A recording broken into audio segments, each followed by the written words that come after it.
上集我买了一条小鳄鱼之后，就不知道养在哪个地方，所以呢，我就特意花了1000多，连夜买了个大鱼缸，以后就特意用来养鳄鱼，顺便还可以养点其他什么好看的鱼。OK， 咱们先来看看鳄鱼的状态怎么样了。过了一个晚上，脾气应该好了点吧？无论怎样，还是先用吸管来测试一下。哎呀，这小鳄鱼的咬合力还挺大的，以防万一，我还是先戴个手套，这样更保险一些。来，悄悄的，你不要动啊。哎，不错，还挺听话。现在就给你换一个新的大水池，这里面的空间啊，就比你刚才的这个鱼缸可大多了呀。像这个地方用来养鳄鱼啊，的确是非常完美。哎，我都想进去泡个澡了。鳄鱼现在就已经放下去了，再来到家门口找一块大一点的石头放到鱼缸里面，这一块就非常不错了，大小刚刚合适。先给它带走，放下去再说，看看这效果怎么样，是不是非常的完美？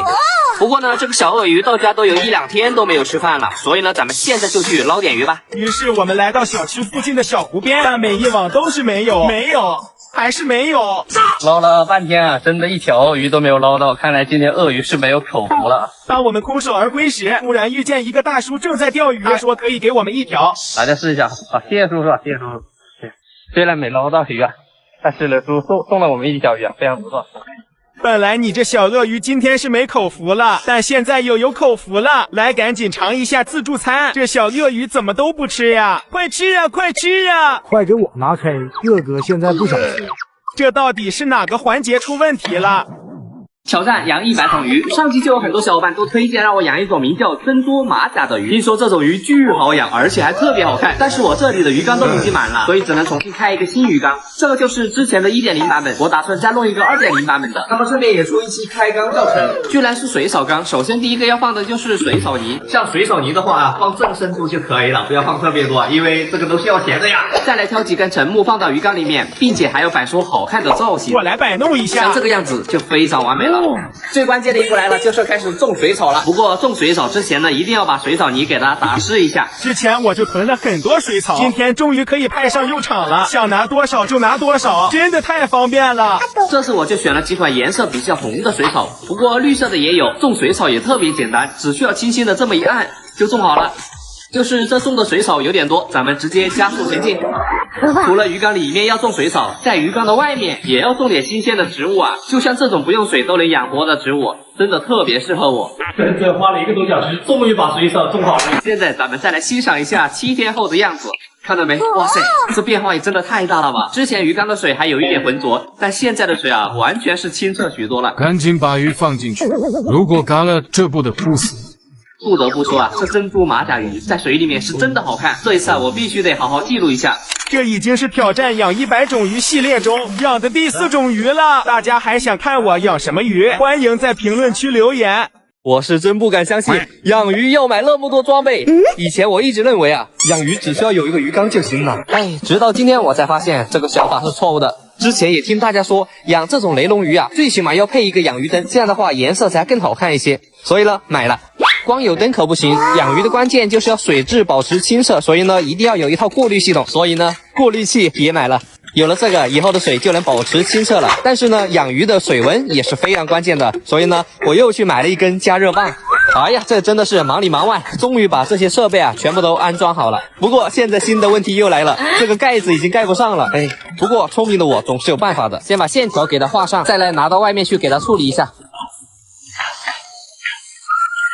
看到没？这样的效果是不是好多了啊？咱们现在就拿回去试一下。看来我的切割技术还是不错的，这个盖子啊不大也不小啊，真的是刚刚好，避免雷龙鱼从这个缝隙里面跳出来，所以呢就往里面塞一点棉花。好，咱们再来看看效果。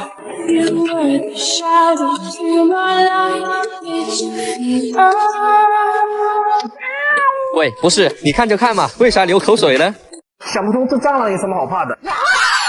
养龙鱼到底吃什么？正好这一次我准备了3款呼声最高的食物用来投喂。首先第一个，咱们先从龙鱼饲料开始，这个就由小助理来投喂吧。果然这是所有龙鱼的最爱，一丢下去就抢着吃。然后第二个准备的就是蟑螂啊，这个小助理不敢投喂，所以这个就由我来。还好我不怕这个蟑螂啊，这个的话直接给它拿出来投喂就可以了。你看，呀，你不是不怕吗？我给它拔出来了。不过还好，蟑螂已经抓起来了。来试试蟑螂吃不吃，走起。好，过来了，哎，看到没？真吃了。最后一道了，投喂虾仁，这个对于你来说应该是没任何压力吧？当然没问题。不出所料，龙鱼对虾仁也无法抵抗。学长，这么漂亮的鱼，你多少钱买过来了呀？啊，这个也不贵，当时也就花了不到200块买回来的。别看我这条龙鱼并不贵啊，但是它的形态跟发色也是非常好看的。现在龙鱼已经吃得挺饱了，那剩下的这些虾仁呢，就由小助理来投喂给其他鱼吃掉吧。整体来说啊，这龙鱼还是非常好养的，一点也不挑食。那最后咱们一起来欣赏龙鱼的魅力。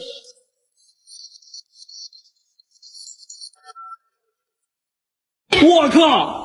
这究竟发生了什么？我的白金蟒鱼只剩一半了，它的尾巴呢？事情的起因是我前几天收了一条大铅笔鱼，然后当时就把它养在这个大鱼缸里面。可就在当天的晚上，意外的事情就发生了。这应该是刚刚发生的事情啊！还好我赶回来的及时，但是现在也没得用了，这条鱼已经是抢救不过来了。这我看都不用看。这就是这条黄化铅笔鱼干的，我才给它放下去几个小时而已，它就把我这条白金蟒鱼给干了，我真的是，哎呀，我拿它没办法。现在这白金蟒鱼，你看它还是活的，这肯定是刚刚发生的事情。现在也只好先把这条鱼捞出来，并且这条鱼当时我也花了1000多个馒头给它收回来的。可现在这条白金蟒鱼已经咬成这样子了，真的有点心痛啊！而且它现在坚强的活着，但是呢，我看得出来它真的非常的痛苦。这个没得办法了，暂时只能先给它放到冰箱里面养起来。如果再这么让它嚣张下去，这可不是办法。所以我连夜又收了一条可以镇压黄化铅笔的鱼，而且还是飞机运过来的。你们猜这到底是条什么鱼吧？我去，这好像是条胭脂鱼啊！今天咱们来开箱原生鱼盲盒，每个盲盒对应的价格都不同，按照顺序来，咱们就从20的开始。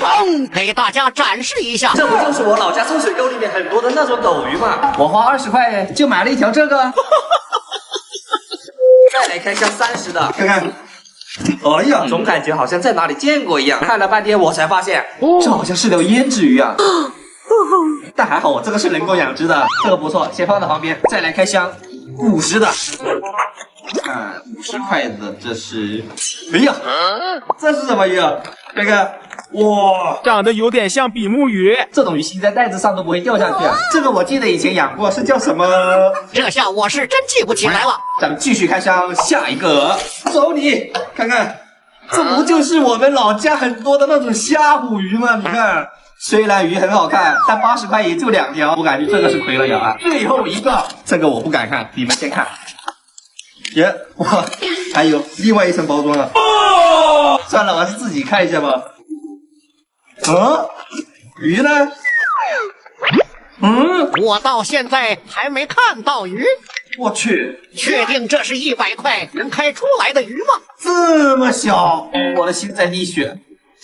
这100块钱我感觉是最亏的了。买盲盒鱼有风险，尽量不要买，好吧？这条鱼也已经过晕过水，放进鱼缸了。大家帮我看看这100块钱开出来的这条鱼值不值啊？最后这些原生鱼的话，就全部都放进这个大鱼缸里面。